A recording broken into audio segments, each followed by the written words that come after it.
Why do we love being first? Being the first ones to invest in an idea or a piece of research or a body of work. Maybe I'm just super impatient. I see a way to make a difference and I don't want to wait. Why would I wait?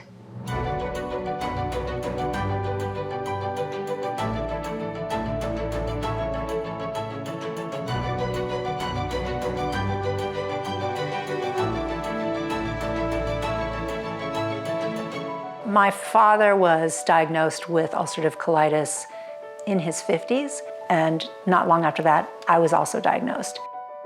The only for sure cure for ulcerative colitis was removing an organ from your body. And that's not even a cure for Crohn's disease. There is no cure. I remember the day that my dad sat down next to me on the couch and he was talking about his legacy. And he said, one day in the way distant future, when I die,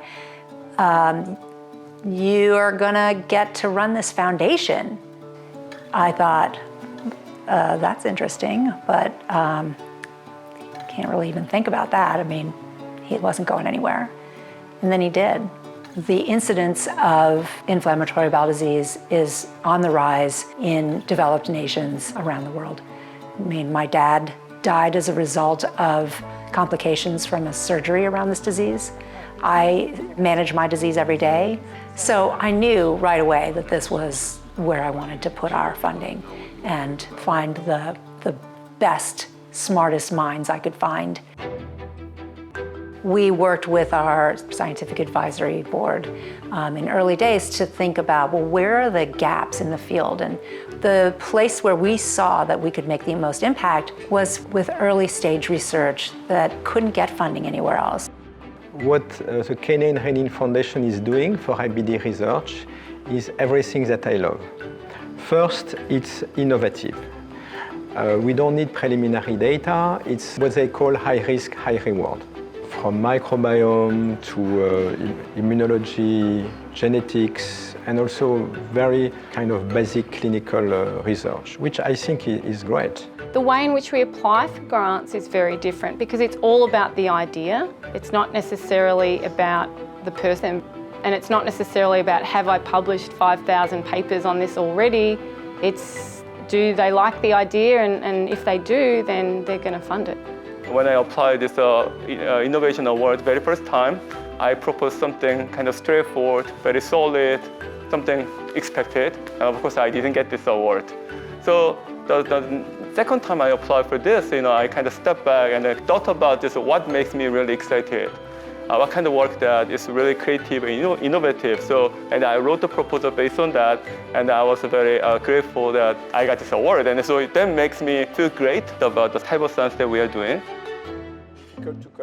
The second thing that I love is that they are pushing the collaborative research with people who basically maybe have never been involved in IBD.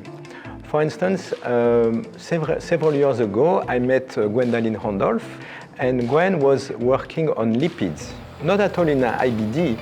Jean-Fred found what we were doing fascinating and immediately was willing to throw support behind it, even though we had no experience in working in the gut, no experience in working with the human or any knowledge of IBD. We started to think about what's the role of fat, what's the role of lymphatics in Crohn's disease.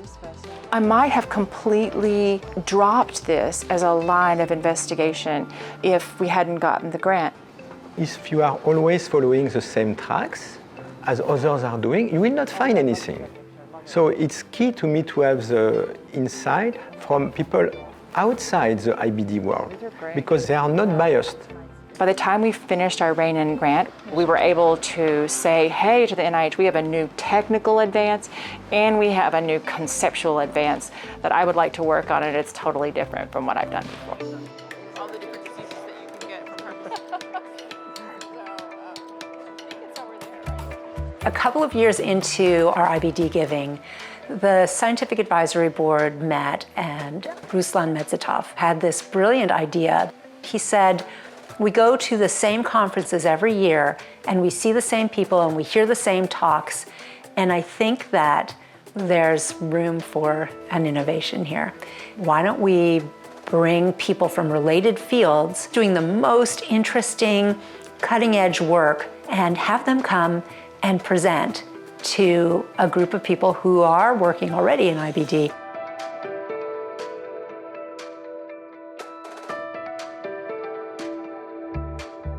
It's really an absolutely extraordinary group of physicians, researchers, dietitians, psychologists. Collaborations get formed as well because, everyone's interested in the same disease state. It's a unique symposium to be at for that reason, because there's no competitive nature. You need different perspectives and you need different ideas to tackle problems. Yeah, it's been described as brain candy by some of the biggest brains I've ever met. We've kept it intentionally small because we want to make sure that early career researchers are able to have access to these really accomplished researchers from around the world. It's been really an extraordinary thing to watch how people are responding to this conference. I remember early days just praying that we were going to get enough people to fill the room out so it didn't feel thin. And now we're selling out every year early, it's pretty thrilling. We need to define the criteria and then put that in. Yeah, we had a discussion about how to start that equity work. A few years ago, we realized the vast majority of our grants were going to men. So we brought it up with our scientific advisory board, and they were horrified. It hadn't occurred to them. I'm thrilled to say that now the percentage is closer to parity. So that's something that I'm definitely really proud of. I was successful in an Innovator Award, and that really, without that, this project wouldn't exist in the lab. We have been really lucky to get 3 years of funding through the Kenneth Rainin Foundation to really give this project legs. I now have a full-time postdoc. I just received some National Institute of Health funding because of this sort of preliminary data, so it's been fantastic. The Synergy Award has allowed my lab to interact with people otherwise I wouldn't have interacted with, and also to bring in technologies that are very unique, very innovative, very novel. The Kenneth Rainin Foundation really brought patients into the picture and made them the focus of a lot of this research. We have multiple avenues of therapeutic intervention for reprogramming the gut microbiota to try to restore health and maybe even prevent disease development. I think that the impact has been enormous. I think from patients that I've talked to, it's given people great hope. People with IBD have a variety of different terrible symptoms that they have to live with, and diet is a way that they might be able to take control of those. With funding from the Kenneth Rainin Foundation, we divided people and put them onto 2 different diets, and we showed that the low FODMAP diet was able to reduce the number of symptoms that people with IBD and these functional symptoms had. So really hopefully improving the everyday lives of people with IBD.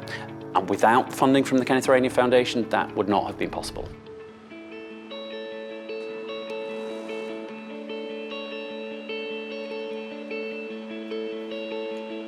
When we started, my fantasy was that by now, 10 years in, we would have cured IBD.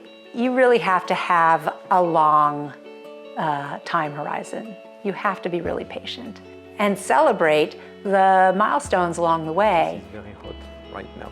Yeah. There are a lot of... The definition of high risk is that basically you don't expect short-term results. It's very often long investments. But if you are right, then the reward could be huge. To me, the best example is what we are doing now, working on prediction of IBD. It's like the Everest of IBD. But if we are able to succeed, then this will be huge. Because if we are able to predict, that means that in the future we may be able to prevent, and then it's done. My dad was embarrassed about having this disease. He said, I don't ever want you to be known as the belle of the bowel. So years later, I embraced my, my title as the belle of the bowel. I'm just fine with being known by that moniker. We will continue to fund early stage research, out-of-the-box ideas, as long as we need to. Whether you're new to the foundation or you've been a long-term grantee or partner, thank you for going on this journey with us.